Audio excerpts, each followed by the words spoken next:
আমার স্বামী আমাকে রেখে একাধিকবার পরকীয়া করেছে, সুযোগ পেলে এখনো পরকীয়া লিপ্ত হয়। আমি দেখে কিছু বললে আমাকে প্রচণ্ড মারে, ব্যক্তিগতভাবে আমাকে কোনো হাত খরচ দেয় না, কিন্তু তার প্রচুর টাকা। এ বিষয় নিয়ে একটু আলোচনা করবেন।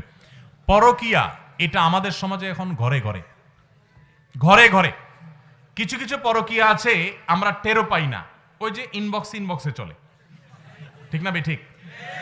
ফেসবুকে, ইমোতে, মেসেঞ্জারে, বিভিন্নভাবে, এবং ঘরে ঘরে অশান্তি। গতকালকে কোন একটা বেসরকারি টেলিভিশন চ্যানেলে রাসূল আকরাম সাল্লাল্লাহু আলাইহি সাল্লামের দাম্পত্য জীবন নিয়ে আলোচনা চলছিল।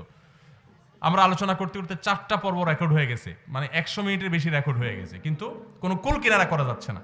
পরে উপস্থাপক এর সাথে আলাপ হচ্ছিল, উনি বলছিলেন যে আমরা তো মনে করলাম এক পর্বে শেষ করা যাবে, কথা তো শেষ হচ্ছে না। নবী সাল্লাল্লাহু আলাইহি সাল্লামকে তার জীবনে কি আমরা যে চিত্রায়িত করি, আমরা মনে করি তিনি শুধু যুদ্ধ বিগ্রহ করেছেন, তিনি শুধুমাত্র জিহাদ করেছেন, রাষ্ট্র পরিচালনা করেছেন। তার দাম্পত্য জীবন যে কত সুখের, কত সমৃদ্ধির এবং আমাদের জন্য কত শেখার, সেটা আমরা অনেকে জানি না। তো নবী করিম সাল্লাল্লাহু আলাইহি সাল্লামের সে আদর্শ যদি আমাদের সমাজে আজ প্রচার করা যায়, সমাজে পরকীয়া বন্ধ হবে। কিন্তু আপনারা জানেন, ওই যে একটু আগে আমি আলোচনা করেছি, সংস্কৃতির নামে আমাদের দেশে এখন পরকীয়াকে আমদানি করা হচ্ছে। নাটক, সিনেমাতে রীতিমতো বিভিন্নভাবে পরকীয়াকে স্বাভাবিককরণের চেষ্টা করা হচ্ছে। মানে এটা কোনো দোষের বিষয় না। আজ থেকে 20, 30, 40 বছর আগে এদেশে বিবাহ বহির্ভূত সম্পর্কের কথা কেউ মুখ দিয়ে বলার সাহসও করত। আর এখন জিএ, বিএ, এই কালচার এমনভাবে এটাকে সহজ করে ফেলা হয়েছে যে এটা কোনো দোষের বিষয় না, একেবারে এটা ডালভাত করে ফেলা হয়েছে। ঠিক একইভাবে পরকীয়াকে স্বাভাবিকরণ করা হচ্ছে। এই জন্য ঘরে ঘরে অশান্তি। যতগুলো বিবাহ বিচ্ছেদের ঘটনা ঘটে, যতগুলো তালাক হয়, যতগুলো সংসার ভেঙে খান খান হয়, এর অর্ধেকের বেশি ঘটে এই পরকীয়ার কারণে। আল্লাহ তাআলা পরকীয়া থেকে আমাদেরকে বাঁচার তৌফিক দান করুন। যে সমস্ত মানুষ পরকীয়া লিপ্ত তারা জানে না ইসলামের সবচেয়ে ডেঞ্জারাস শাস্তি, সবচেয়ে ভয়াবহ শাস্তি, সবচেয়ে কঠিন দণ্ড ইসলাম রেখেছে কোথায়? এই পরকীয়ায় লিপ্ত হয়ে জেনা করলে মর্মান্তিকভাবে, অত্যন্ত কঠোরভাবে তাকে তিলে তিলে মৃত্যুদণ্ড কার্যকর করতে বলা হয়েছে প্রস্তরাঘাতে।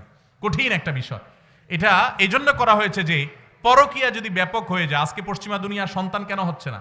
আজকে Italy, China, Japan, Korea, Thailand, পৃথিবীর বড় বড় উন্নত দেশগুলো তাদের সন্তান জন্মের জন্য মানুষকে ফুসলাইয়া টাকা পয়সা দিয়ে সরকার, যে সন্তান একটা হলে এত টাকা ভাতা পাবা, 2টা হলে অত পাবা, 3টা হলে এত পাবা, তারপর সন্তান হচ্ছে না। কারণ কি? এর অন্যতম একটা কারণ বিবাহ বহির্ভূত সম্পর্ককে এমন স্বাভাবিক করে ফেলা হয়েছে। কারণ যারা বিবাহ বহির্ভূত সম্পর্ক করে তারা তো সন্তান নেয় না, বুঝেন নাই? এই টেন্ডেন্সি সমাজের ভিতরে প্রতিষ্ঠিত হয়ে গেছে। এই জন্য যারা এই কাজে লিপ্ত তারা আল্লাহকে ভয় করেন, এবং এটা সবচেয়ে বড় অপরাধ। নবী করিম সাল্লাল্লাহু আলাইহি সাল্লাম পরকীয়ার রোগে আসক্ত মানুষদের ট্রিটমেন্টের জন্য একটা কথা বলেছেন।